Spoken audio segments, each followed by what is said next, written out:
Ketika saya baca buku-buku doa, ternyata saya menemukan doa yang hampir sama mentakwilkan ayat ini, tapi menjadi bentuk sebuah doa yang cukup panjang, tapi sangat indah. Apalagi kalau bisa kita menikmati dan menghayati isinya. Menjadi salah satu doa tidur. Tadi doa tidur ada satu kan? Bismikallahumma amutu wa ahya. Doa bangun tidur ada dua. Alhamdulillahilladzi ahyana ba'da ma amatana wa ilaihin nusyur. Itu umum. Ada satu lagi. Alhamdulillahilladzi radda ilayya ruhi wa afani fi jasadi wa adhina li bi dhikri. Terus saya menemukan doa. Ternyata doa tidur ada dua. Selain bismikallahumma amutu wa ahya, ada bismika rabbi wada'tu jambi. Dengan namamu ya Allah aku berbaring. Wa bika arfa'hu, dengan namamu aku angkat. Fa in amsakta nafsi, ya Allah, kalau nyawaku dibertahankan malam ini, farhamha, rahmatilah ya Allah. Wa in arsaltaha fahfazha, kalau dilepaskan nyawaku, jagalah diriku sebagaimana terjaga dirinya hamba-hamba yang saleh. Ketika saya baca dan setiap malam bisa merasakan bismika rabbi wada'tu jambi wa bika arfa'hu fa in amsakta nafsi farhamha. Ketika saya baca fa in amsakta nafsi farhamha, saya bisa merasakan ketika Allah wafatkan saya malam itu. Dan saya sangat memohon rahmatilah aku ya Allah. Ketika saya sendirian saat dimandikan, saat saya sendirian saat saya dikuburkan, saya sendirian saat disalati, saya sendirian saat dihisab, saya sendirian saat menghadapi munkar nakir, saya sendirian saat mereka mengucapkan man rabbuka, ma dinuka, man nabiyuka. Kalau bukan rahmatmu ya Allah, saya tidak akan bisa apa-apa. Saya tidak bisa nyaman, saya tidak bisa selamat, saya tidak bisa bahagia. Bagaimana kuburan yang sempit dan gelap bisa menjadi kun fayakun rawdatum min riyadil jannah, taman dari taman surga. Bahkan Allah tunjukkan posisi kita di surga. Makanya seorang hamba yang bisa melihat posisinya di surga, dia berteriak, ya Allah, aqimis sa'ah, segerakanlah datangnya hari kiamat. Sebaliknya orang-orang yang na'udzubillah, ketika disempitkan kuburannya, bertambah gelap, bertambah hitam, belum lagi turun azab, ditunjukkan posisinya di neraka di sampingnya, dan dia berteriak, ya Allah, la tuqimis sa'ah, janganlah terjadi hari kiamat. Sudah aku disiksa di sini sudah cukup, apalagi akan disiksa nanti di hari kiamat. Makanya ketika saya baca bismika rabbi wada'tu jambi wa bika arfa'hu fa in amsakta nafsi, ya Allah, kalau memang nyawaku malam ini dipertahankan, rahmatilah ya Allah. Karena prosesnya panjang. Ketika Utsman bin Affan disebutkan surga dan neraka, tidak pernah nangis. Tapi ketika dibahas kuburan, 3 malam tidak bisa tidur. Kata beliau, al-qabru awwalu manazilil akhirah. Kuburan itu langkah awal ke akhirat. Kalau itu lulus, lancar, bahagia, selamat, insyaAllah lebihnya aman dan sambil menuju ke surga. Tapi kalau kuburannya menderita, menjadi tersiksa, menjadi pahit dan tidak bisa nyaman, tidak akan bisa nyaman lebihnya dan selanjutnya, na'udzubillah min zalik. Wa in arsaltaha, ya Allah, kalau memang kami di malam ini masih ditetapkan, masih punya umur dan dilepaskan nyawa kami, kami masih diizinkan untuk beraktivitas dan beribadah, mendekatkan diri kami kepadamu ya Allah. Kita ingat, fahfadha, jagalah dirimu, karena kami takut juga mengulangi dosa. Kami takut lagi mengulangi kesalahan. Kami takut menjadi orang yang suka selalu masbuk atau ketiduran dari salat. Kami suka terlalu banyak kelemahan dan kebodohan kami. Kami tidak mau ya Allah. Jagalah diri kami sebagaimana terjaga dirinya hamba-hamba yang salih. Wallahi jamaah sekalian, saya usulkan kalau bisa hafal doa ini, karena sangat indah.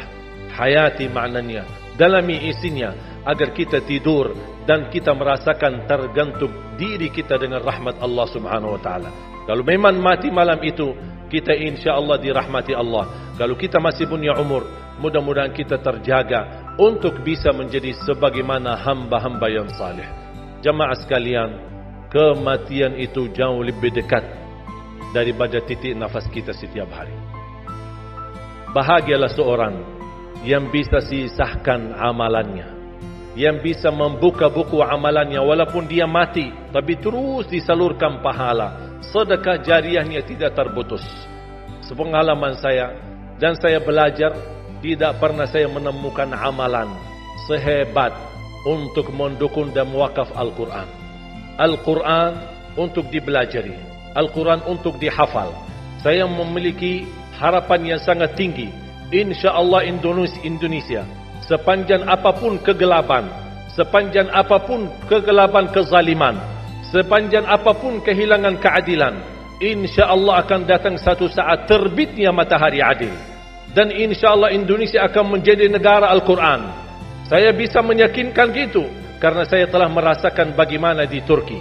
Turki negara sekuler yang ratusan tahun serangi Islam, ratusan tahun menabaikan Islam. Tidak boleh kumandangkan azan dalam bahasa Arab, tidak boleh ada rumah tahfiz, tidak boleh ada pesantren, tidak boleh belajar agama, tidak diberikan anak-anak kita bisa belajar dengan sendirinya Al-Quran. Semuanya dilarang dengan keras. Bahkan terancam orang-orang yang melanggar aturan itu. Allah Subhanahu wa taala melahirkan seorang presiden yang bisa membaca Al-Quran. Coba buka di YouTube bacaan Erdogan bagaimana. Itu dilahirkan dari negara sekuler. Saya bisa meyakinkan insya-Allah 1 juta menghafal Al-Quran. Dan Bapak Ibu mudah-mudahan masih punya umur akan mendengar pengumuman besar. Imam besar salat Idul Fitri dan Idul Adha sekaligus khatib adalah Presiden Republik Indonesia menghafal Al-Quran. Itu yang saya yakini. Dan saya tidak pernah merasa lelah. Dan saya selalu berkata sama istri, kalau saya mati itu pun karena saya bersama Al-Quran. Wallahi jamaah sekalian, yang bersama Al-Quran tidak akan merugi. Berkah rizkinya, berkah umurnya, terjamin kebahagiaan. Allah Subhanahu wa taala hanya minta satu, berkenan bersama Al-Quran di dunia. Apa yang kita dapat? Apa yang akan dibalas? Akan Al-Quran temani kita di dunia, akan temani kita saat sakratul maut, akan temani kita di kuburan membela kita, akan menemani kita saat kita dibangkit oleh Allah, akan menemani kita saat hisab, akan menemani kita saat berjalan di atas sirat yang sangat tipis dan panjang, bahkan tajam jalanannya. Begitu sampai ke surga, apakah Al-Quran melepas? Tidak akan melepas. Al-Quran masih berkenan, padahal kita hanya cuma sekali berteman sama Al-Quran di dunia. Dia begitu luar biasa panjangnya bertemanan sama kita sampai ke surga. Bahkan akan temani kita masuk surga. Sebagaimana bersabda SAW, yuqalu liqari'il Quran, ahlul Quran di dunia yang kesibukannya baca, kesibukannya hafal, tidak membuangkan waktu sia-sia, selalu bersama Al-Quran. Allah suruh dia, bacalah dalam surgamu, naik derajatmu. Baca, naik lagi, tambah lagi baca, naik lagi. Sampai di posisi mana pun anda berhenti baca, disitulah posisimu di dalam surga. Bagaimana kata Siti Aisyah di riwayat Imam Muslim, jumlah tingkatan-tingkatan dalam surga Allah sesuai jumlah ayat Al-Quran. Oleh karena itu tidak ada yang lebih tinggi di dalam surga Allah daripada Ahlul Quran. Cukuplah bahagia Ahlul Quran ketika di hari kiamat dipanggil. Semua manusia dibangkitkan oleh Allah. Malaikat memberikan pengumuman, mana Ahlul Quran? Berdiri, rapat, berdekatan. Mereka maju. Mau bawa kami ke mana? Kalian terpilih menjadi orang yang terdekat sama Allah. Karena Ahlul Quran adalah keluarga Allah Subhanahu wa ta'ala. Bukan hanya kita sendiri yang mendapatkan anugerahnya dan manfaatnya. Semua keluarga kita, termasuk orang tua kita dan orang yang ada di sekitar kita. Makanya jemaah sekalian, kalau anda gagal penghafal Al-Quran, anakmu pun gagal penghafal Al-Quran, jangan sisahkan walaupun saham menjadi saksi baik di hadapan Allah. Ya Allah, saya belum hafal, anakku gagal penghafal Quran, tapi insya-Allah hartaku, usahaku, pikiranku, tenagaku bisa terus memperjuangkan Al-Quran. Apa saja ya Allah, insya-Allah menjadi saksi baik. Dan nanti di hari kiamat, insya-Allah kita bersama Ahlul Quran mendapatkan syafaatnya Al-Quran di hari kiamat.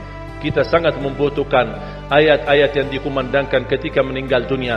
Insya-Allah setiap satu huruf akan disalurkan 10 kebaikan. Mudah-mudahan semua yang hadir diberikan kemuliaan dan keanugerah dari Allah menjadi ahlul Quran, penghafal Al-Quran, penghayati Al-Quran, para pencinta Al-Quran, berakhlak-akhlakul Quran. Ya Allah, aku mohon atas izin-Mu ya Allah, kami bersama-sama bertemu di masjid ini. Berilah kepada kami kemuliaan bersama-sama bersama ahlul Quran di dalam surga-Mu ya Allah, ya Dzal Jalal wal Ikram, ya Arhamar Rahimin, ya Arhamar Rahimin. Anugerahlah kepada kami anak dan keturunan penghafal Al-Quran, anak dan cucu penghafal Al-Quran, yang mampu menjaga nama baik keluarga kami, yang mampu membanggakan kami di hadapan-Mu hari kiamat, yang mampu menghadiahkan mahkota untuk kedua orang tua kami. Birahmatika ya Arhamar Rahimin.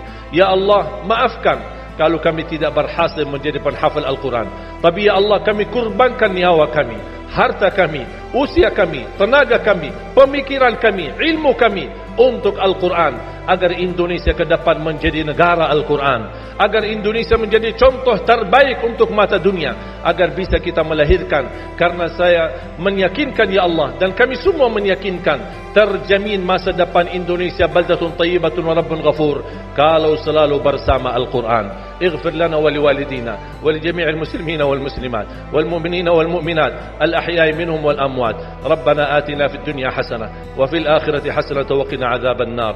وصلى الله على سيدنا ونبينا محمد وعلى آله وصحبه وبارك وسلم والحمد لله رب العالمين. سبحانك اللهم وبحمدك أشهد أن لا إله إلا أنت أستغفرك وأتوب إليك.